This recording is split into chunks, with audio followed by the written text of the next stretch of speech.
Ang susunod na programa ay rated G. Ito ay pwede sa lahat ng manonood.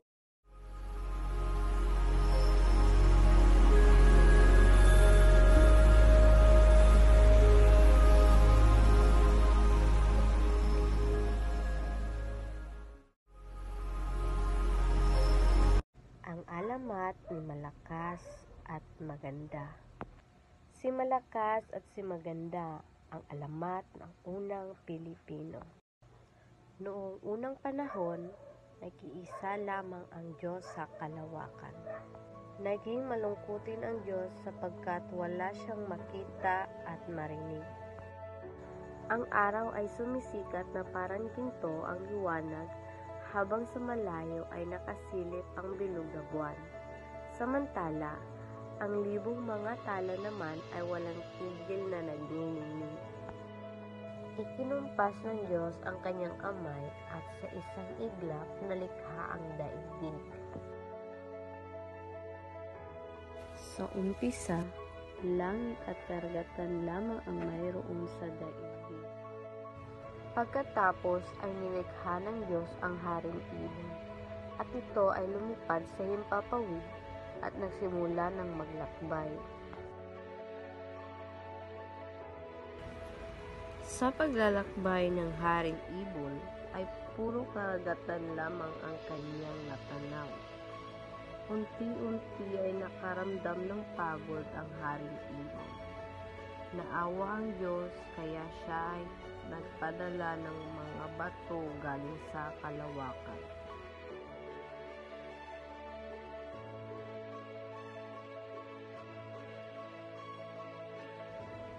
At dito nagsimula ang kalupaan, ang mga puno, lunti ang halaman, at ang damo ay sumibol, at ang mga bulaklak ay namumukadkad.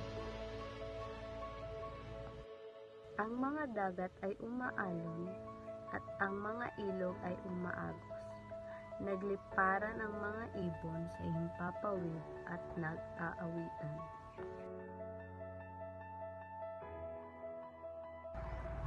Nilikha ng Diyos ang sanlibutan at ito ay naging isang paraiso. Isang araw ay napagpasyahan ng haring ibon na magpahinga at may nakita siyang isang mataas na kawayan na yumuyukod sa paspas ng hangin. Siya ay bumaba at nagpahinga sa tabi ng kawayan. Isang katok ang narinig ng haring ibon sa loob ng kawayan.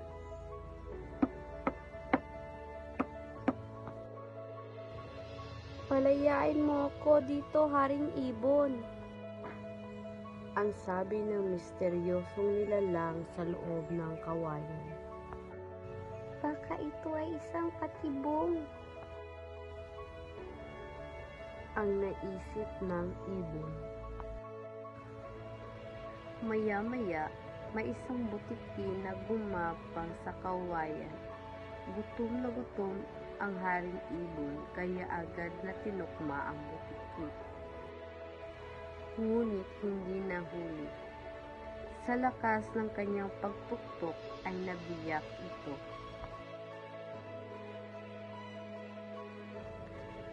Isang makisig na lalaki ang lumabas.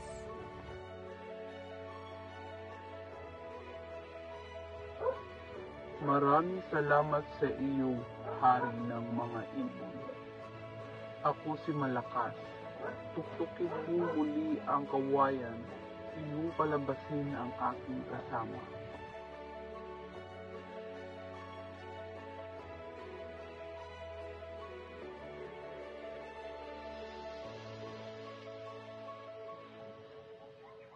Tinuktok ng ibon ang isa pang kawayan hanggang sa ito'y nabiyak. Lumabas ang isang napakagandang babae.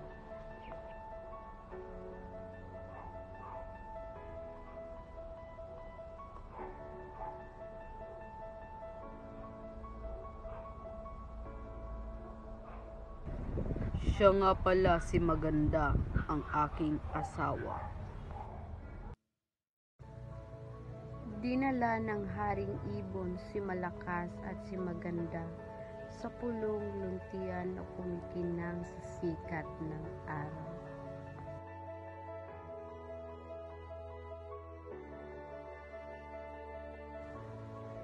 Dito sa mga pulong ito ay nagsimulang mamuhay ang mag-asawa na sina Malakas at si Maganda. Ang ama at ina ng pinagmulan ng lahing Kayumanggi. Ang pinagmulan ng unang Pilipino.